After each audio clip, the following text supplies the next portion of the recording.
Les différentes formes juridiques d'entreprise au Québec. Tout d'abord, nous avons l'entreprise individuelle, qu'on appelle un travailleur autonome. Les avantages, c'est que c'est simple à gérer, de faibles coûts de démarrage. Par contre, les inconvénients, c'est que la responsabilité de l'entrepreneur est illimitée. Et aussi, il est difficile de lever des fonds. La deuxième structure est la société en nom collectif, qu'on appelle SENC. Les avantages, c'est que le partage des responsabilités se fait entre les partenaires. Les inconvénients, c'est que les responsabilités sont illimitées et partagées par les associés. Donc, ce qu'on appelle en concept juridique, les associés sont solidairement responsables. La troisième structure, la plus populaire, c'est la société par action ou encore la compagnie ou l'incorporation. Les avantages, c'est la responsabilité limitée pour les actionnaires, une meilleure protection des actifs pour les actionnaires et encore des avantages fiscaux potentiels intéressants. Les inconvénients, c'est que le coût de création est plus élevé et la gestion est plus complexe. Nous avons aussi la société en participation. Donc les avantages, c'est la flexibilité dans les relations entre les partenaires. Les inconvénients, c'est qu'il n'y a pas de personnalité juridique et donc pas de responsabilité limitée. Ensuite, nous avons la société en commandite. Les avantages, c'est la facilité de lever des fonds sans engagement direct de la part des commanditaires. Par contre, les inconvénients, c'est que les commandités ont une responsabilité illimitée. Nous avons ensuite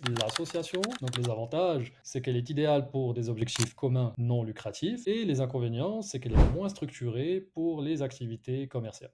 La coopérative, les avantages, c'est que la gestion est démocratique et le partage des profits se fait entre les membres. Par contre, l'inconvénient, c'est la complexité administrative. Ensuite, nous avons l'organisme sans but lucratif, qu'on appelle maintenant l'OBNL, organisme à but non lucratif. Les avantages, c'est l'exonération des impôts et l'accès potentiel à des subventions. Les inconvénients, c'est qu'il n'y a pas de distribution de profit aux membres, comme dans la coopérative. Ensuite, nous avons l'organisme de bienfaisance enregistré, en dernier. Et les avantages de cette structure, c'est qu'elle permet des exonérations fiscales et elle peut aussi émettre des reçus fiscaux pour les dons. Les inconvénients, c'est que les règles sont beaucoup plus strictes et la gestion est plus complexe.